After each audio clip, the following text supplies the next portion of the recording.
पटरी के किनारे ससुराल। अरे यार, तेरा तो अच्छा घर है, एकदम ट्रेन की पटरी के किनारे। कम से कम तुझे सुबह किसी को उठाने की जरूरत ही नहीं है। मैं तो कहती हूँ अलार्म भी लगाने की जरूरत नहीं है। क्यों यार, तू ऐसा क्यों बोल रही है मेरे घर के बारे में? अरे और नहीं तो क्या, ट्रेन तो आती जाती रहती होगी ना, उसकी आवाज से उठ जाती होगी। इस बार एग्जाम्स में टॉप तो तू ही करेगी। अरे मैं पटरी के किनारे रहती हूँ, इसमें मेरे टॉप करने का क्या कनेक्शन? तू भी ना डिम्पल कुछ भी बोलती है। अरे कनेक्शन है पायल, कनेक्शन है। देख, तू पटरी के पास रहती है तो तू टाइम से उठ जाती है, और तेरे पास पढ़ने का टाइम भी होता है, तो तू ज्यादा पढ़ेगी तो टॉप तो तू ही करेगी ना। बस कर डिम्पल, जब देखो तब मेरे घर का मजाक बनाती रहती है। तेरी ये आदत अच्छी नहीं है। अरे अब मैं क्या करूं, बात ही ऐसी है, पटरी के किनारे घर है तेरा तो हंसी तो आएगी ना। तू जा यहाँ से, बात मत कर मुझसे। पायल नाराज होकर चली गई। डिम्पल भी अपने घर आ गई। आ गई बेटा, जा जाकर हाथ मुंह धो ले, मैं तेरे लिए खाना लगा देती हूँ।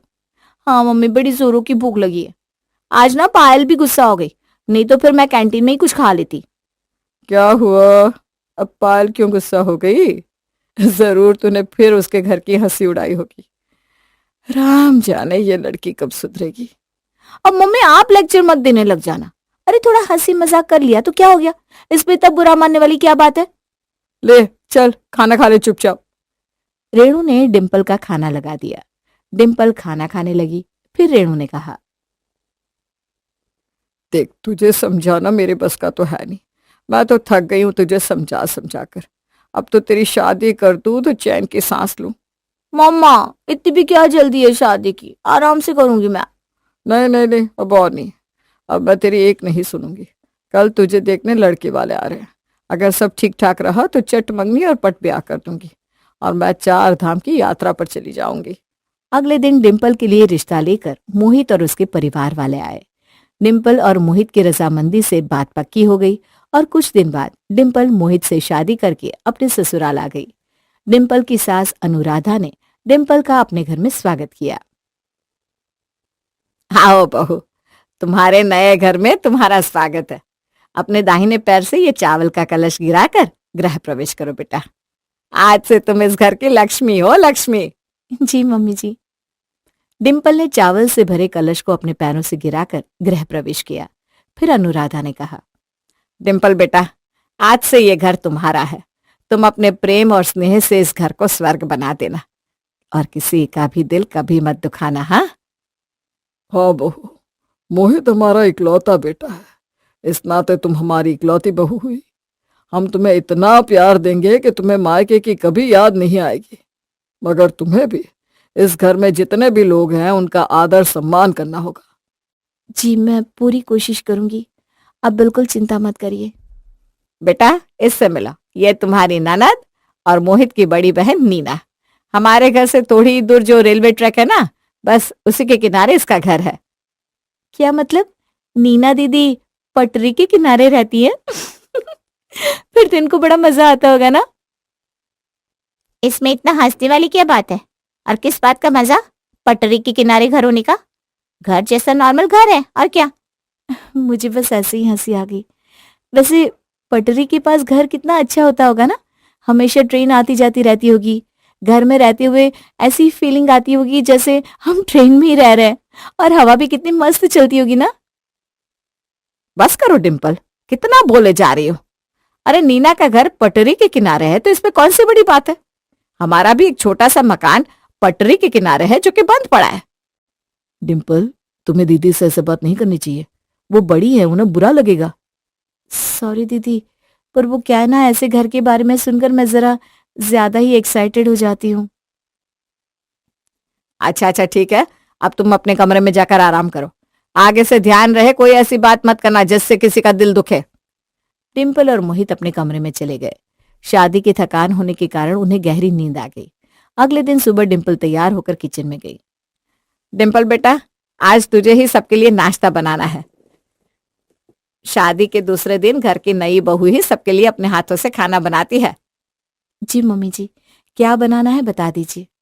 ज्यादा कुछ नहीं बेटा, बस सबके लिए कचौड़ियाँ और गुलाब जामुन बना ले। पर मम्मी जी, मुझे ये सब बनाना नहीं आता।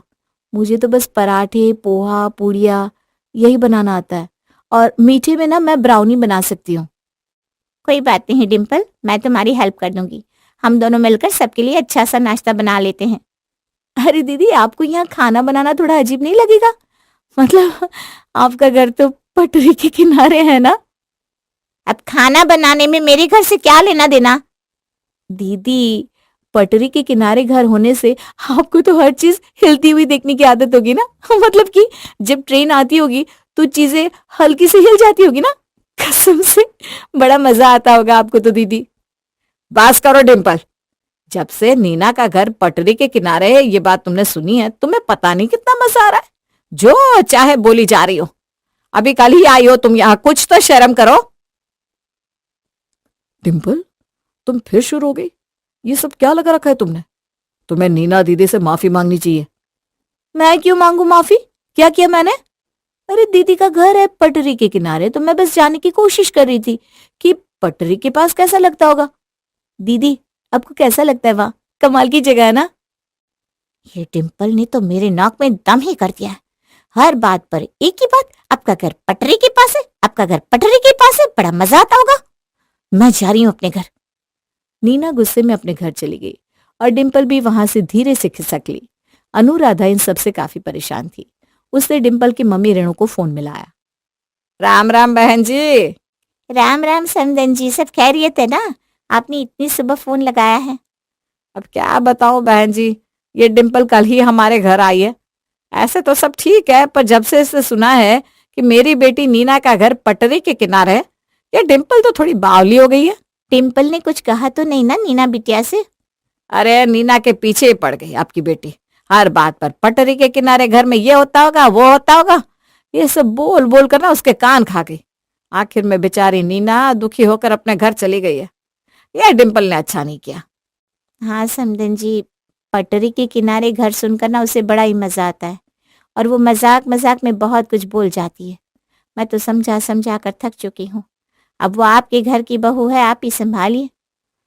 ठीक है बहन जी, मैं डिम्पल को सही रास्ते पे ले ही आऊंगी। मेरे पास एक तरकीब है। आपको जो सही लगे वो कीजिए, पर बस डिम्पल की सास नहीं, माँ बनकर कीजिएगा। उसकी आप चिंता मत कीजिए। अब आपकी बेटी मेरी बेटी है। अच्छा, फोन रखती हूँ। राम राम। राम राम समदन जी। फोन कट गया। अब अनुराधा ने वरुण से कहा, मैं क्या सोच रही थी मोहित के पापा, क्यों ना हम लोग कुछ दिन अपने पुराने घर में चलकर रहे। पर यह ख्याल तुम्हारे दिमाग में अचानक से क्यों आया? तुम तो खुद ही परेशान थी उस घर से, तभी तो हमने ये घर लिया था। आपकी बात बिल्कुल सही है, पर अभी डिम्पल को पटरी के किनारे ससुराल की जरूरत है, तभी वो समझ पाएगी। अरे पर अचानक वहां जाना क्या सही होगा? उस घर में पूरी धूल मिट्टी भर गई होगी। हाँ, तो मैं अपनी नौकरानी भेजकर साफ करवा लेती हूँ, फिर चलते हैं कुछ दिन वहां रहने। तुमने कहा है तो कुछ सोच समझ कर ही कहा होगा। ठीक है, कल साफ सफाई करवा लो, फिर चलते हैं वहां पटरी के किनारे वाले घर में। अब अनुराधा खुश हो गई। अगले दिन उसने अपने पटरी के किनारे वाले घर की सफाई करवाई और कुछ दिनों बाद सब वहां शिफ्ट हो गए। लो बेटा डिम्पल, अब तो तुम्हारा ससुराल भी पटरी के किनारे ही है। तुम्हें बड़े मजे लेने थे ना पटरी के किनारे के घर के, तो अब सब आराम से रहो यहाँ। बेटा, यहाँ तुम्हें जल्द ही समझ में आ जाएगा कि कितना मजा आता है पटरी के किनारे रहने का। पर आप लोगों को तो कोई प्रॉब्लम नहीं होगी ना यहाँ रहने में? नहीं नहीं बेटा, हमें कोई प्रॉब्लम नहीं है। हम तो पहले भी यहाँ रह चुके हैं। हाँ बेटा, तुम्हारी खुशी में ही हमारी खुशी है। तुम्हें बड़ा पसंद था ना पटरी के किनारे रहना। नीना को कैसे तुमने पूछ पूछ कर परेशान किया था, याद है ना? तो बस अब तुम भी जरा इस घर के मजे ले लो। हाँ भाई, अपने घर आते हैं तभी अकल आती है, वरना तो समझाते रहो चिकने घड़े पर बूंद कहाँ ठहरती है। मोहित जी, ये आप क्या बोल गए? मुझे कुछ समझ में नहीं आया। आप मुझसे इतनी भारी भरकम भाषा में बात मत किया कीजिए। ठीक है, मुझे पता है तुम जरा अक्ल के मामले में कच्ची हो। मैं तुमसे तुम्हारी भाषा में ही बात कर लूंगा। एक्सपीरियंस करो और बताओ कैसा लगा पटरी वाला घर।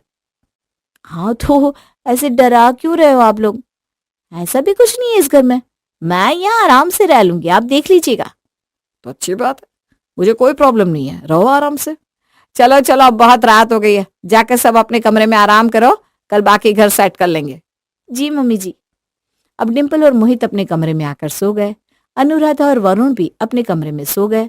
आधी रात को अचानक गड़गड़ाहट की आवाज से डिम्पल की आंख खुल गई। उसने देखा उसका बेड कांप रहा है। भूकंप आ गया। मोहित जी उठिए ना, भूकंप आया है और आप सो रहे हैं। हे भगवान, अब क्या होगा? ये घर भूकंप से गिर जाएगा और मैं इसके नीचे दबकर मर जाऊंगी। नहीं! डिम्पल की चीख सुनकर अनुराधा और वरुण भी आ गए थे और मोहित भी उठ चुका था।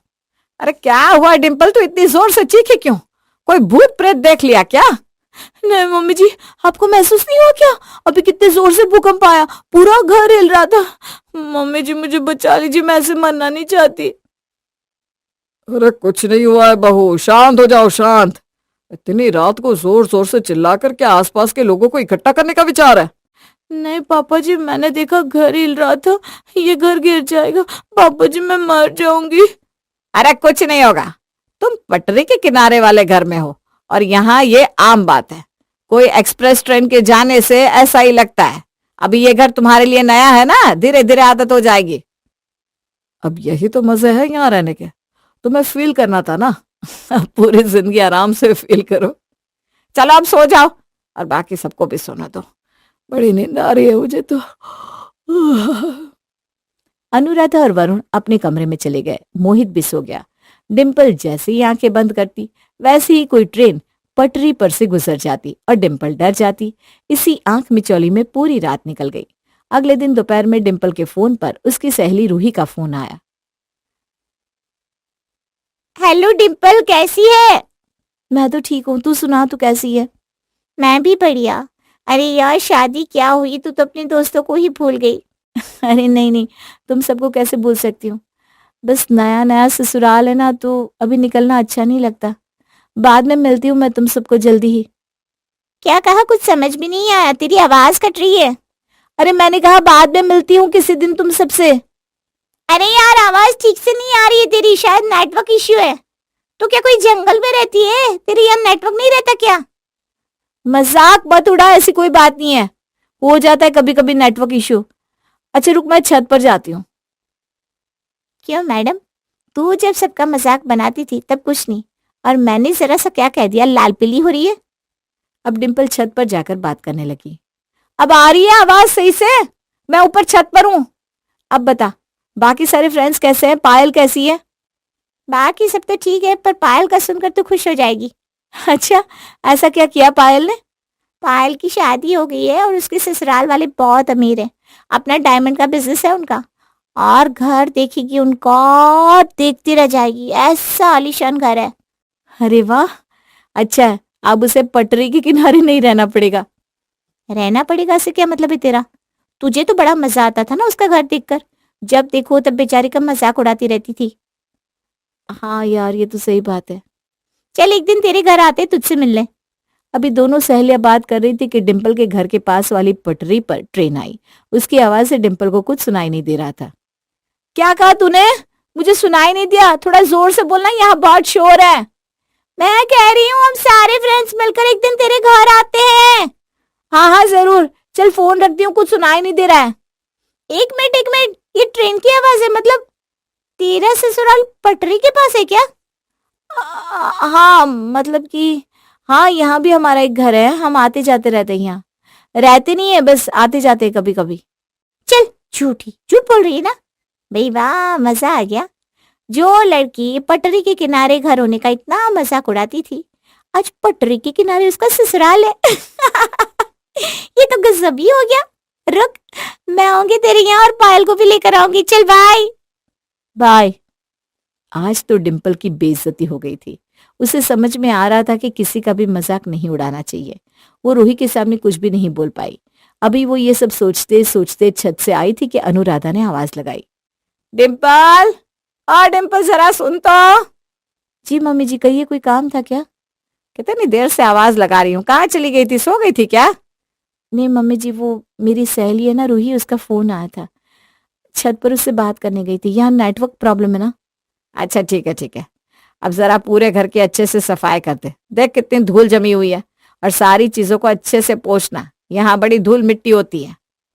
पर मम्मी जी अभी कल ही तो पूरे घर की डस्टिंग की थी मैंने, फिर आज पूरे घर की साफ सफाई करनी पड़ेगी। हाँ, अब पटरी के किनारे रहना है तो ये सब तो करना ही पड़ेगा। पटरी के किनारे के घरों में धूल मिट्टी बहुत हो जाती है तो सफाई ही करनी पड़ेगी। मैं कहती हूँ दिन में ना 2-2 बार घर की डस्टिंग होनी चाहिए। 2 बार? वो भी पूरे घर की? हे भगवान, कहाँ फंस गई मैं। और नहीं तो क्या। और फिर छत की सफाई भी बाकी है। कितना कचरा उड़कर आ जाता है ऊपर छत पर। अब जहां हमेशा रहना है तो वो जगह साफ तो रखनी पड़ेगी ना। तभी वहां से ट्रेन गुजरी, जिसकी आवाज सुनकर डिम्पल एकदम से चमक गई। हाय मम्मी जी, कितनी तेज आवाज थी, मैं तो डर गई। हर 10 मिनट में यहाँ ऐसी ही आवाजें आ रही है, और यहाँ फोन में तो नेटवर्क ही नहीं रहता। और तो और पूरा दिन बस सफाई करते रहो। तभी जोर से कांच के बर्तन के टूटने की आवाज आई। अनुराधा और डिम्पल भागकर रसोई में गई तो देखा कांच के ग्लास का पूरा सेट नीचे फर्श पर गिरकर टूट गया है। अब ये क्या आफत है? ये कांच के ग्लास का सेट ऐसे गैस के पास रखे रखे कैसे जमीन पर गिर गया? मम्मी जी, मैं तो कहती हूँ यहाँ कोई भूत प्रेत है, वरना ऐसे ही कांच के बर्तन कैसे गिर जाएंगे? अरे कोई भूत वूत नहीं है, यह सब ट्रेन की वजह से हुआ है। यहाँ इस घर के पास से ट्रेन गुजरती है ना, तो इस घर में वाइब्रेशन होता है और इसी वजह से कभी कभी चीजें गिर भी जाती है। ओह अच्छा, ये बात है। तब तो कांच के बर्तन निकालना बहुत मुश्किल है। हाँ बेटा, अब तो इन बाकी के कांच के बर्तनों को अलमारी में रख दे ध्यान से। अब कांच के बर्तन नहीं निकलेंगे यहाँ, बस स्टील के बर्तन ही ठीक है यहाँ के लिए। चल अब सफाई में लग जा, फिर खाना भी तो बनाना है। तभी मोहित आ गया। हाँ डिम्पल, जल्दी से सफाई कर लो, फिर खाना बना दो यार, बहुत भूख लगी है। खाने के बाद हम पटरी के किनारे किनारे वॉक पर चलेंगे, जहाँ तुम बहुत सारी ट्रेन देख लेना। बस करिए, मुझे नहीं देखनी कोई ट्रेन। यहाँ मैं सारा दिन बस ट्रेन की आवाज सुनती हूँ और ट्रेन ही देखती रहती हूँ। मुझे नहीं पता था कि पटरी के किनारे ससुराल के कितने नुकसान है। मैं परेशान हो चुकी हूँ यहाँ। प्लीज मुझे अपने वो वाले घर में ले चलिए ना। यहाँ तो मैं चैन से सो भी नहीं सकती। जरा सी आग लगती है कि कोई ट्रेन पटरी पर से गुजर जाती है और मैं डर जाती हूँ। तुम्हें मिल गया ना सारा मजा पटरी के किनारे ससुराल का। अब तो किसी से कोई सवाल जवाब नहीं करोगी, किसी का मजाक नहीं उड़ाओगी। नहीं, मुझे समझ में आ गया है यहाँ रहना कितना मुश्किल है। अब मैं कसम खाती हूँ, मैं कभी किसी का मजाक नहीं उड़ाऊंगी। अब मैं सपने में भी पटरी के किनारे के घर का नाम नहीं लूंगी। मुझे प्लीज अपने उसी घर में ले चलो जहाँ मैं शादी करके आई थी। बस बेटा, हम तो यही चाहते थे कि तुम्हें तुम्हारी गलती का एहसास हो जाए। अब तुम्हें तुम्हारी गलती का एहसास है तो जल्दी से सामान पैक करो, हम अपने घर चलते हैं। सही कहा तुमने, बच्चों की खुशी से बढ़कर हमारे लिए कुछ भी नहीं है। जहां तुम सब खुश वहां हम भी खुश। चलो घर। डिम्पल को सबक मिल चुका था और अब सब खुशी खुशी अपने पटरी के किनारे वाले घर को छोड़कर अपने घर को लौट चले।